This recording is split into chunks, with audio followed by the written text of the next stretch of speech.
Dave Monk, Prairie Monk, WEFT Champaign, 90.1 on your FM dial. And Dave on the board.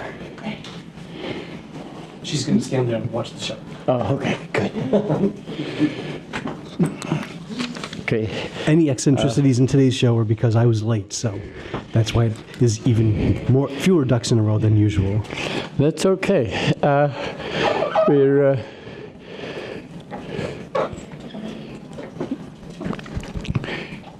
We have a lot of things to do today. Larry Keller couldn't come. I was hoping to do a little bit on extended railroad discussions, but we'll catch up with him later. And he did express some real concern about Olympian Drive and the fact that the bridge over the railroad is going over 5 railroad lines, plus spare ground that has been used for other railroad lines. It's very near the roundhouse that used to turn engines and things like that. And Larry's comment is that if they would only go one section road north, you would cover the railroad line with one spread of a bridge, one line, and the cost would be horrendously different. So he's been wondering why that road could not bend north and cross the line at a more economical place. Most of the money is probably federal money, so you don't exactly see it as it's expended locally, but there's a lot of difference between a bridge that's over 1 or 2 lines and a bridge that would be over many lines. And I have to wonder, it may not ever happen because for various factors, but there's a move afoot to have a fast line to Chicago. One of the reasons is that academics especially would like to get to Chicago in time to be able to do a day's work and then return. And a fast track European or Scandinavian or Asian style, Italian, French, they're mostly specialized fast tracks in populated areas. We don't have that population. So if you do put in a very expensive bridge, and it does end up being a fast track in U.S. terms, which is more or less 115 mile an hour, you don't have the capacity to put in a 250 mile an hour bullet line. But if you do put in that sort of thing, you need wideness, so the bridge may become obsolete. But this discussion has been going on for 10 or 15 years, perhaps even longer, and I think it's come to the point where a huge bridge is authorized, and I have to wonder also if there's going to be a bicycle lane on that bridge. Often ring roads are not prone to having bicycle alleyways.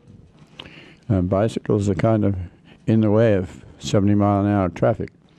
And that's another problem. You can't do something like bring Olympian Drive straight to Neal Street, or to Market Street, I'm sorry, and then bend it with a square angle. If you're going to put a ring road around the city, you need to have smoothness of bend so that 70 mile an hour traffic can continue to go at 70 mile an hour.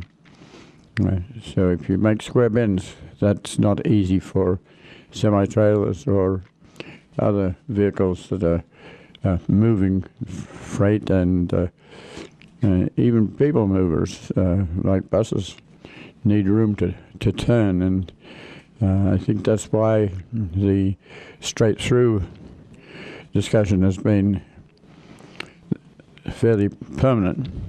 If you looked at Olympian Drive, the other end of it has to go over 57.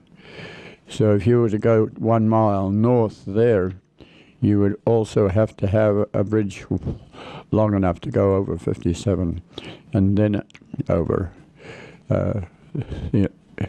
Canadian National.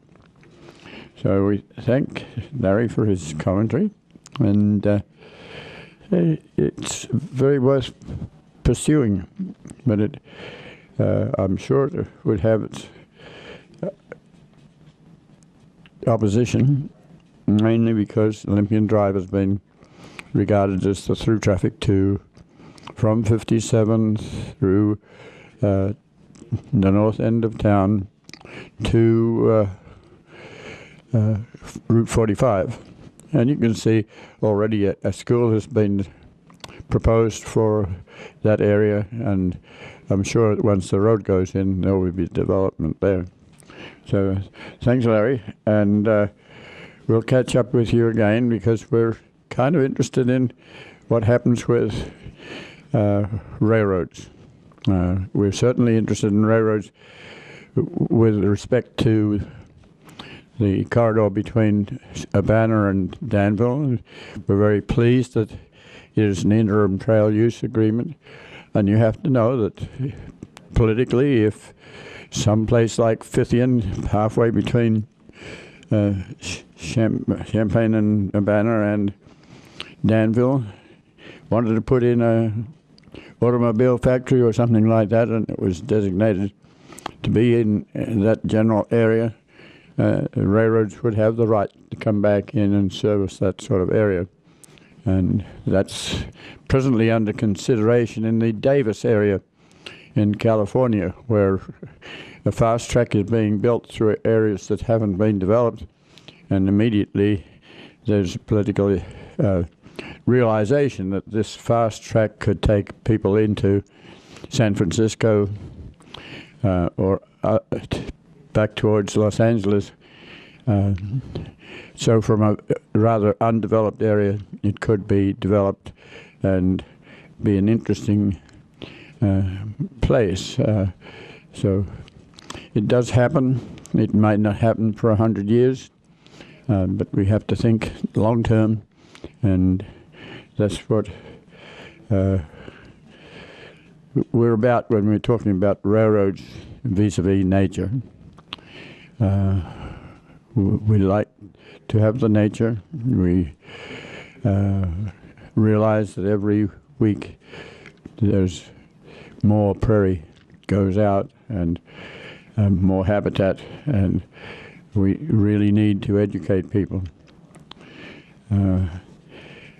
That's just my comment, because I came in with that on my mind. But I would like to return to a segment which we call In Passing, where we deal with people who have had a major impact on the community, and especially I'd like to deal with people who within range of WEFT. There are people who are around the corner or where have you, because WEFT is a part of the community. And so yesterday I went to a memorial service for Jack Baker. And Jack Baker was an innovative fellow. The last time I spoke to him was on Market Street outside WEFT. And he was very complimentary about what we do in terms of nature, and he just spoke to me for a while, but it was very characteristic of this man to be supportive of a lot of different things. he was kind of eclectic. He had a background that had a Methodist bent. He was associated with churches and actually did a lot of architecture with churches. He had one particular church which was spoken about, which was on Hessel. It was by Hessel Park, and it used to be a farmland. I can remember it being a barn there at one stage, and the city had grown around it. But Jack was designing a church that would be affordable. That meant you didn't have hugely high ceilings. You made your space adaptable, so at one stage it could be a church presentation with the pulpit at one end and the audience at the other. In other cases, you could take that same space and move it around so that people could orient to a core at the center and exchange that way. So mobile chairs and tables and liturgy was designed with that sort of space in mind. Jack's residential spot was on Chester Street, which is just over in Old Town. It's no more than about a quarter of a mile from WEFT, and he was well known for having been one of the people who first started to look at the revitalization of old buildings. He took on buildings there in Chester Street. I think it was it may have been a stable or a blacksmith shop or something like that in its day, and old, probably 100 years old. And Jack took that building and created spaces, and he went to the city and asked to put in trees. At that stage, the city was not sure about people growing trees in such a place. But he did that, and he had open walls so that you could see the trees. He had walls that would keep you private. You had spaces where you could see through walls. And he lived there. He had his office there. He had his studio space, but he also had a space where people could come dance, or a functional space. And there were a bundle of little stores around which he had an involvement with. Macular, a furniture supply place was across the road. He helped to design that. He would do a lot of things for nothing. So I thought I would run through some of the things that were said about Jack. He was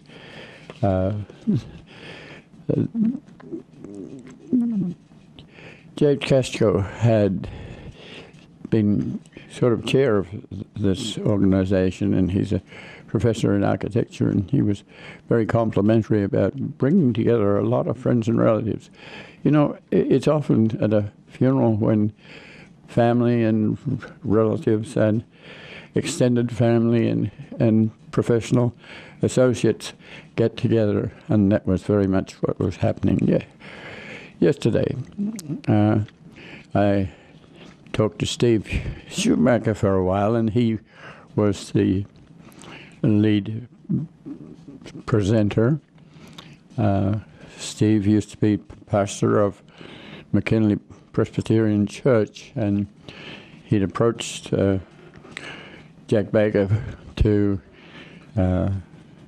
do extensions or remodelings of that.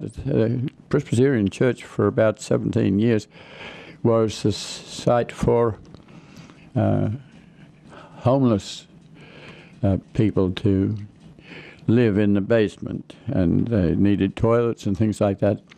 And Jack said, well, let's put a bunch of students together and we'll have designs for this territory.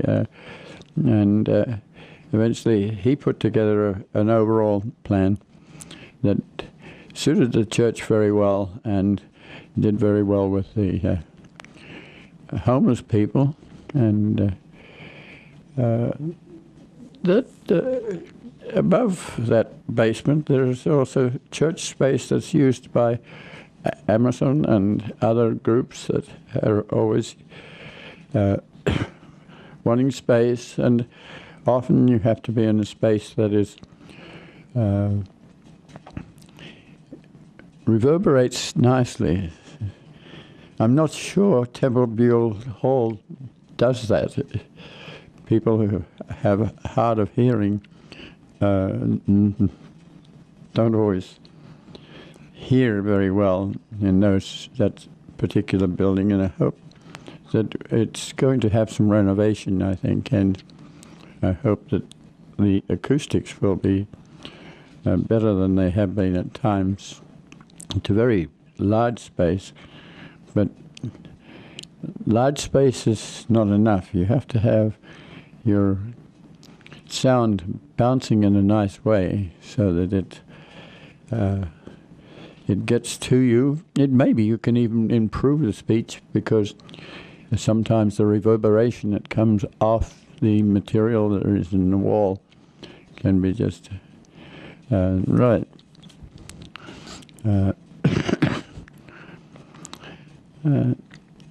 Robert Kleinsmith, a design person from Chicago, spoke very well about open space, juxtaposition of items that you might go back to Jack's interest in people like Frank Lloyd Wright, just making space available. Less is more, including plants, including the ability to sit inside and look outside, and not necessarily have outside looking in, to have simple designs in windows and the like that might break up the view and make the space more private. Mike Ross, director of Cranach Center, was very laudatory about Jack's involvement with art and presentations at the Cranach Performing Arts Center. Always very easily to get along with, very friendly, and with many ideas, but he didn't load them on you. He could suggest in a very nice way. Jeff Poss, who's a faculty member, talked about students, and one of the friends of Jack's called in just beforehand, and his name was Richard Williams, and just reminiscing about not only architectural friendship, but real friendship. Jeff Melander, who used to own the building just around the corner from WEFT,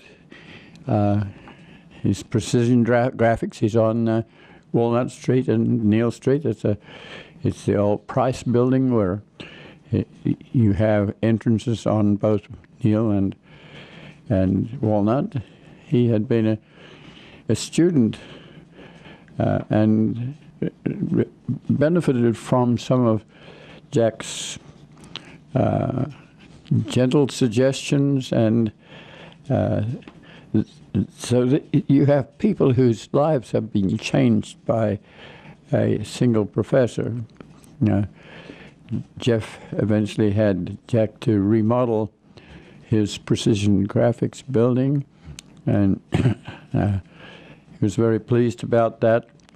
And he was with Jack just a few days before he passed, and he was 93, so he had had a long life, but he had a memory of all the things that Jeff was doing. And so these people not only become clients, but they can become friends, and that's what we like to see. A little comment here from Jack. During my career, over the years, I hope I have given my students and clients a better understanding and reverence for life through architecture and its broadest sense, in its broadest sense, and in its service to mankind, both in the measurable and immeasurable manners. So, one of the I can comment a few other things. I mentioned the church, but Jack did several churches, Catholic Church in St. Joe, other places. They had a very nice exhibit and have a memorandum here, or it goes through some of the things that Jack was doing. Not everything was recorded because he often did things and didn't necessarily record them. But a guy named Armstrong and Jeff Post together have resurrected it. This was a manual that was put together. It's not a manual, it's a monograph that was put together some years ago but has been reprinted for this particular occasion. And then I didn't mention, but the family spoke. A medical doctor, Heinemann, was there, and this was Uncle Jack. And so I had interesting stories to tell about Uncle Jack, and always friendly, always helpful, and he will be missed. I sat with Jack Swing, and Jack Swing was head of the architecture department, and he and Jack Baker retired at the same time. And I know Jack from Monticello, where Jack retired, and he owns buildings on a street there that's on the square, or very near the square, which includes the Brown Bag and other organizations. And just getting to know people who have other disciplines and getting to know at least a little bit about their discipline is always very, very helpful. Jack was a landscape architect for a while. He did a degree in landscape architecture and then did one in architecture, and eventually was head of the architecture department. You have to think about these things some. Where does, for instance, landscape architecture fit? Does it fit in agriculture? Does it fit in the fine arts?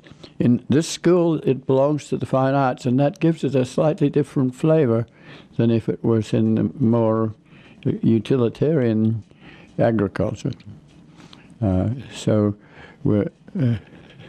we talk about those sorts of things. I met up with family. The Heinemann family has 3 boys, I think, and 2 girls, and they were all there and talking to people, and Jack had his sister was there too. So I talked to other people who seem to know where I fit in. So I talked to Susan Spritz for quite a while, and we were talking about the various families that are around and how they fit in together. And I've been listening lately to a fellow named Locke, who has been deploring the fact that there's very little history written about the Midwest. People came and they did, and they hoed in the soil, and they had 3 jobs, or they put together farmland, they had to drain. They were very busy, and they didn't always record what they were doing. And sometimes it was a little difficult to record because sometimes strange things happened. And how do you record this? How do you give a child in 20 years' time an opportunity to look at their landscape? So we were talking about the Solon family. The Solon family, the Solon family used to own a lot of little lots around town, and Mr. Solon would sometimes walk past a plot of land he owned and stop there and look, and invariably the neighbors had taken over these plots for gardens. And when John Solon passed, he was a very interesting soul. He had very economical. He had farmland all over the place, and he would go to Bryner's, and I would sit next to John, and you would hardly notice that John was there, but he knew the soils on all sorts of properties. And when I went to his funeral, the farmers that were managing his properties said that he gave them the liberty of doing a lot of things with their farmland that they couldn't have done with every rental property, and that was appreciated.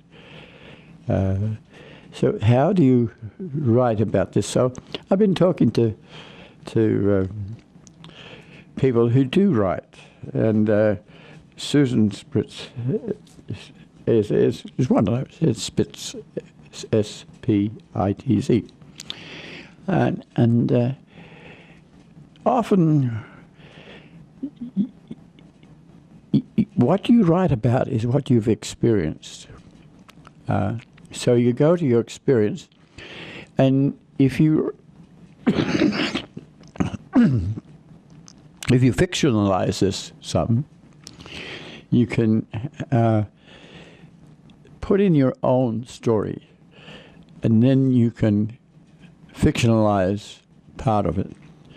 It's bothering to the readers because sometimes they have to say, is this you or someone else? How do you think this way? It also might include a little bit of plagiarism. It might be that you want to put Mr. Clements in there quoting something in the Mississippi River or something like that.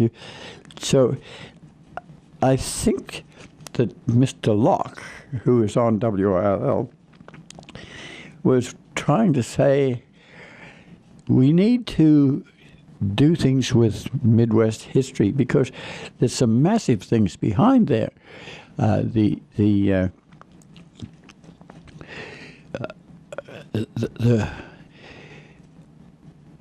whole Civil War situation would probably had a very different outcome if you hadn't have had the Midwest, which was very supportive. And guess what? The Civil War provided, the Midwest provided a lot of the food for armies. And so is that documented well? Well, yes, it's known about, but if you were talking in a high school or a grade school, how do you inspire people to think about these things?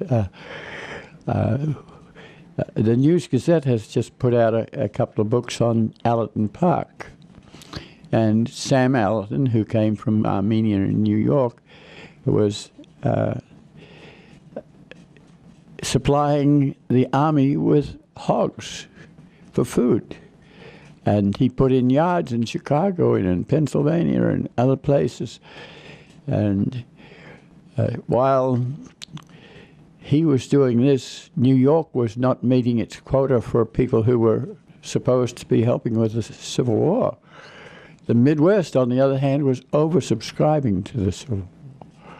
So do we know about this? Perhaps not.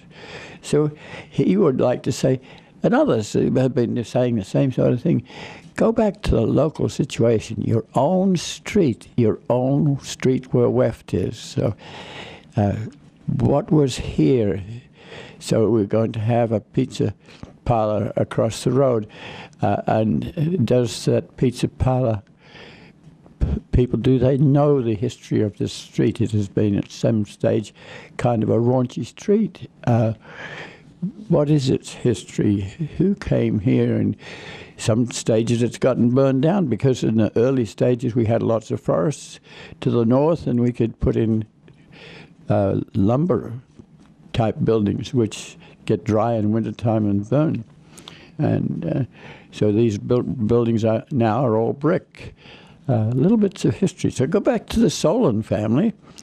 I was talking to someone who's teaching at Dr. Howard, and they're saying, what happened to the Solon plots that were gardens right around the school? If you're working with school children, can you take them to plots and say, these plots were sold and now they've been developed, and this is the sort of building that was put up, and so just a little bit of history that would be nice to know. If you go to a place like Brownfield Woods, there's a cemetery nearby. There's funereal art. There is Natalia Belting, who was a historian that put in a house nearby so that she could be near the woods. What is this history? Just up the road was the first post office in Urbana, when people came to settle near the Big Grove. And if you go up High Cross Road, you can see that area. You can go to Yeasley's Cemetery, and you can get some of the very earliest history. And if you look over in the field, there's 2 or 3 trees sitting in the middle of a cornfield. And it's a little cemetery, a very, very early cemetery. So sometimes we have high school people look at a cemetery and figure out who are the families, where did they come from, and how have they been integrating. Sometimes it's very hard to integrate, because if you're part German, part French, part Indian, and all of your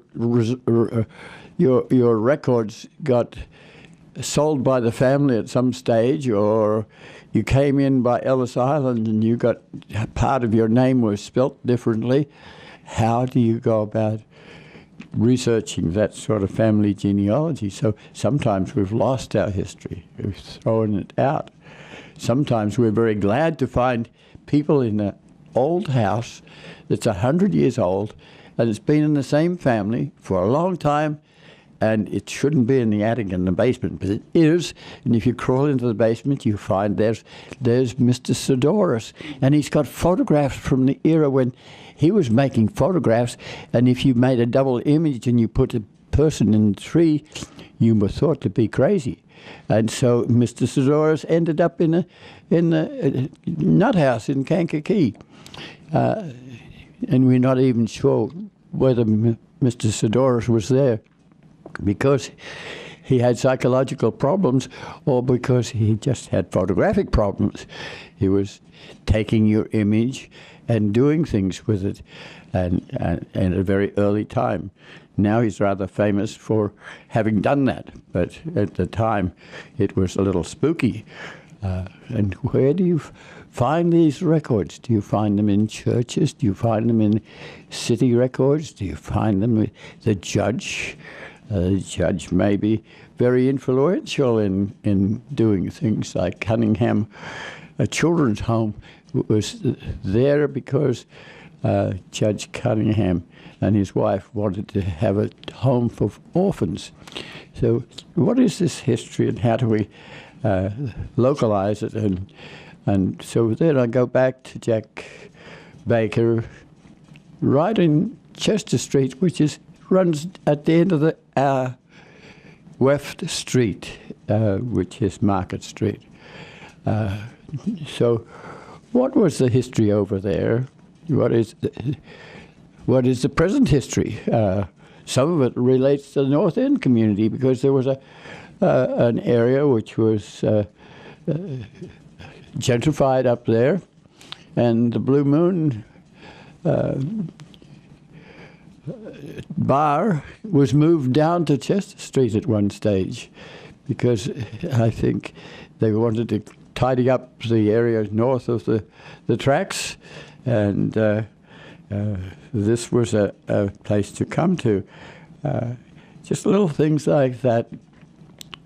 Who gets to save the bricks that are in old buildings that are taken down is another question. Can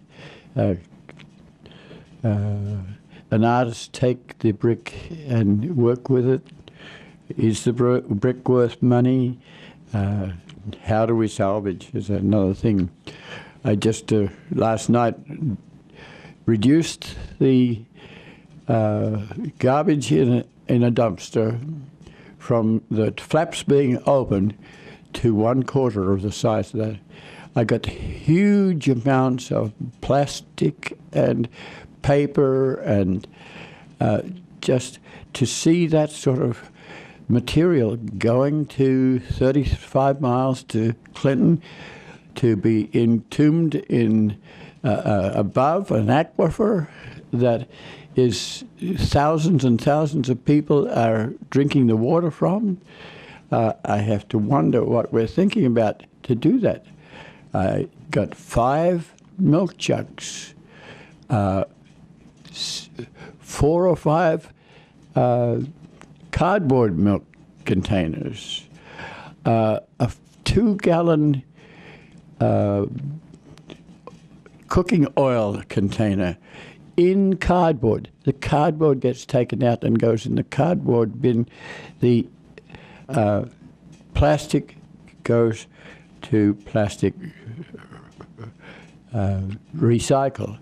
So the history that we look at has a present day involvement. We need to know, and there's a cost involved. If you have too much garbage, that garbage can was empty on Friday morning and full to the roof on Friday evening. That means 2 more days, Saturday and Sunday, where more garbage is going to go into it. So it goes around it. So what do you do then? You have to empty the garbage can more often, which means more traffic to Clinton at 4 miles to the gallon. Or do you charge more and suggest to people that they wash and separate the garbage? Or do you get a plastic bin? Now, plastic is a problem. And not everyone likes to have a plastic bin because it flies around and is voluminous. So if you pick up a certain volume of plastic, it's very light, and you still have to transport it to a site where that material will be utilized. Currently, the Marco or Mervis organization that has its main outlet downtown is putting in a new outlet. It's a little bit like you have to get in the car to get there. It's on 45. It's $1 million, multi-million-dollar center, and it is taking plastic. And there are other places that take plastic, and we appreciate that. So you think, you look at your history and you think about how you did things differently from the nomads that were roaming Europe many, many centuries ago. But how did they do it? How did they look at their gargoyles and their interesting things that you go to Europe to see about? But then you think about how do we think? How do we think in an internet sort of situation where you actually can do your genealogy interestingly?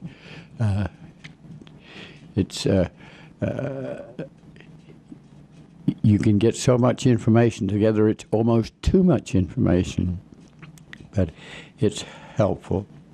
So that's my rant on that sort of thing at the moment. I think we should say this is WEFT, Champaign 90.1 on your FM dial. And I think that's enough. My clock has gone from off the wall. 15 minutes. Okay, that's good. So one of the things I thought we might look at is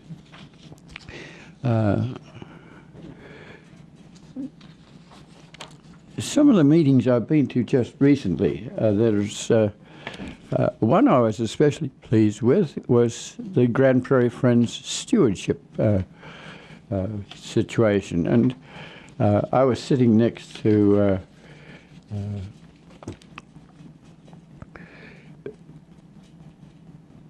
Bruce Stickers, and I have a file here.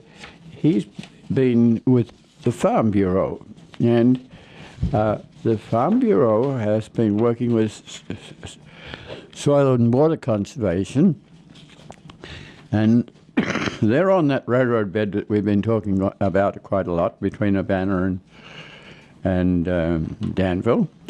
It's on run 150. So if you go to Full's Elevator, which is about, probably 4 or 5 miles out of Urbana, the road then goes straight through St. Joe.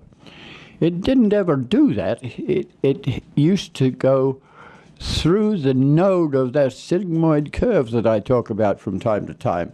It swung to the south. But the people who like straightness would prefer to go straight. Not always does the public want to go straight. I'm thinking of Atwood, where Piatt County was for years wanting to straighten the road into Atwood. And it was interesting to me last night to hear the country gentleman say something about Atwood, and its original name was something different from Atwood. It was something like Mervtown or something like that. But when the railroad came through, the road was wiggly-woggly into Atwood, and you talked about people being at the woods. So some people hadn't transferred from the woods to the railroad line, but others had taken their house and dragged it down there. So changes of names. But if we're looking at St. Joe, something similar has happened. The railroad went through at a different location. So 150 was straightened through through St. Joe. And there's a huge meander there. And what we did to remove water from the landscape was to channelize the meander and make that sigmoid curve straight. The sigmoid curve still tries to exist, but you have what is almost an oxbow lake behind, which is that meander that was left. So Bruce Stickers is sort of leader of a group. He's retired from the Farm Bureau, but they've worked with Soil and Water Conservation and the Department of Natural Resources, and they planted that bottomlands to wetland species. It includes some prairie, and so they have a new brochure out. So I was learning about that at that stewardship meeting. So let's look at about some of the few things we were talking about. One of the things we were talking about was autumn olives. And we have a friendly soul who is taking autumn olive seeds and making them into conserves, which he sells at the farmers market and at other places, including Common Ground. Well, there was a uniform question about this because autumn olives are a very, very worst weed tree, and we have to get rid of them. So what we do at Monticello is we have him to come in, we take out the young autumn olives and leave the older ones, which are bearing quite a surprising amount of tiny little olives. They're just about 3/8 of an inch long. And they're quite flavorful, but they're tremendously fecund. They have lots and lots of seed. So leaving the big tree there, they can put a canvas under the tree and shake the branches so that the olives fall off. That for us is very, very helpful because that means that all those seeds that are going to be there for the next 400 years are going to be eaten by people and go somewhere else, probably to the sanitary treatment plant. And then on somewhere else, you have to think about where they go. But these trees were brought in by the Department of Conservation because they felt that the seeds would give birds, more or less a bird strip. And they didn't quarantine them long enough to find out what was going on. But really, the general feeling was that we don't want to encourage those trees. We don't want people planting trees so that they can have the olives to eat. We harvest from the mature trees, but then we saw them down and put herbicide on the roots because they really destroy the little bit of prairie that we have left. There are prairie issues. Meadowbrook Park was doing very well this year, so people were saying things about that. From the very early plantings, which were kind of grass only, because it was convenient to plant grass and they grow quickly and they give you an idea of the plants waving in the wind and whatever. So now Audubon and others have increased the biodiversity of that prairie. They burn it probably once every 3 years. Some of their burns have been like 200 feet in the air because a fully grassed prairie is loaded with fuel matrix, and that goes up into the air, and that creates what we call a red bison. So we have a group of conservation people that are looking at Route 45 to burn there, and their name is red bison because you can look in the sky when there's a burn, and often there's a cloud of smoke, and it's got the reddish color, and it's a red bison. So there was discussion about that, and this is often very positive. New acquisitions of land, people who really feel for the fact that we're down to 1 square mile of preserved prairie. And there's a lot of not preserved prairie, but it's little pieces, and often where you couldn't turn a 10-horse team around in the corner, you can now back up a huge piece of John Deere tractor and collect that little piece that's left. So we had volunteers that were dealing with schools where school prairies lose their key person to retirement or to movement to another school, and the prairie all of a sudden becomes a challenge. It might be regarded as a rape and mayhem situation where somebody could get just hurt in a prairie. So one letter can take out a prairie and can make it into a parking lot. So school prairies are very hard to deal with because physical plants look at them and regard them as weeds and say, oh, yes, we've been taking out prairie as weeds for the next for the last 6 generations. So most people don't know what a prairie is, and it looks very much like weeds. So how do we get to have publications that are simplistic enough that people can take a culvus root and look at it, but then know what it is and how it relates to its other friends and relatives? So you need very, very simple presentations. You need to explain what the botanical name is and use the botanical name if it's appropriate, but you need to have common names, and the common names can be awkward because they can change from place to place.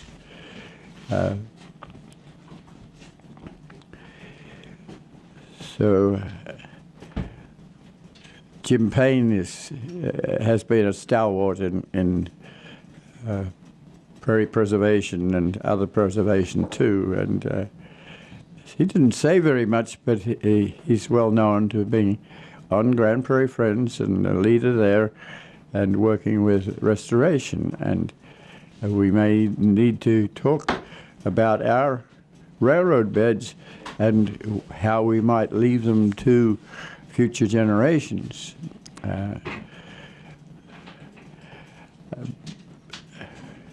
Phil Holtz has been around for a long time, and he's on various boards, and he does Buffalo Trace at Mahomet. And it's interesting. I listened to someone explain how Mahomet got its name. Mahomet is a town outside of Champaign-Urbana. And Mahomet is probably there because that's where we had sunset towns. And if you were black, you had to retreat from a sunset town and have another town. If it's in Kankakee, it's Otto. You went to Otto, and so that was a black community.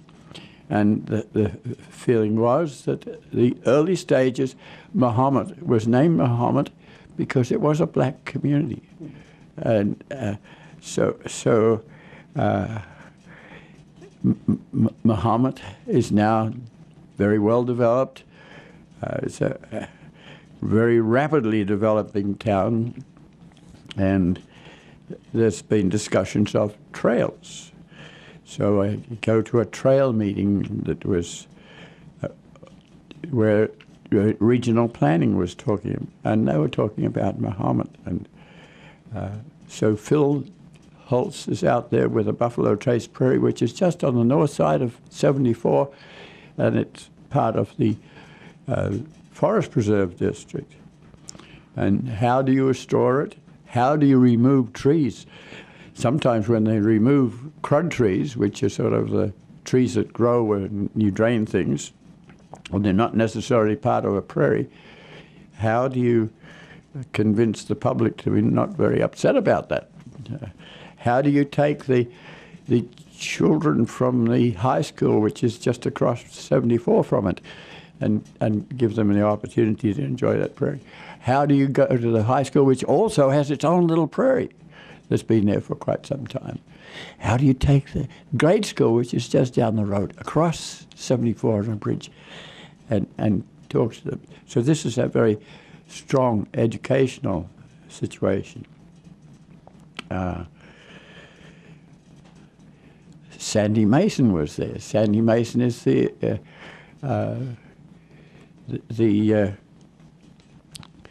extension officer for horticulture, but she's been doing a lot with natural. There's a master gardener program, but there's also a master naturalist program. So there were questions about elderberries. Do we encourage elderberries? Are elderberries a friendly part of the prairie?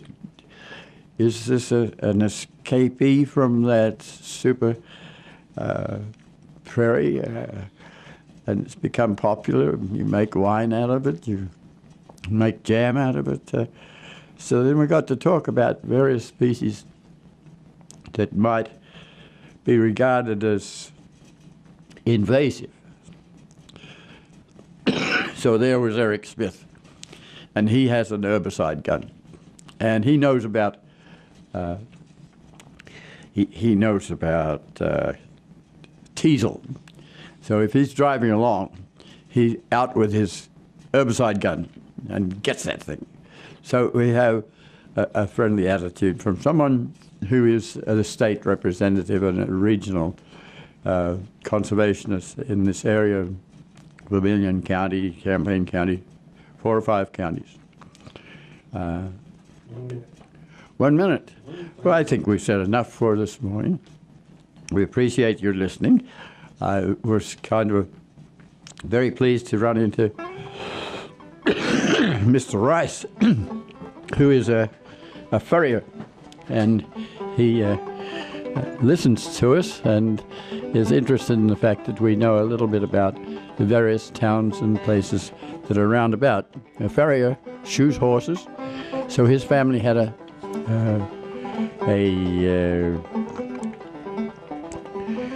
blacksmith shop, but when horses passed on to tractors, the horses that were left were thoroughbreds or riding horses, and then you had to take your furnace to the client rather than the client to the blacksmith. So he would do that and go to these little towns. So every once in a while we get very positive feedback about what we do, and we thank you for letting us know about that.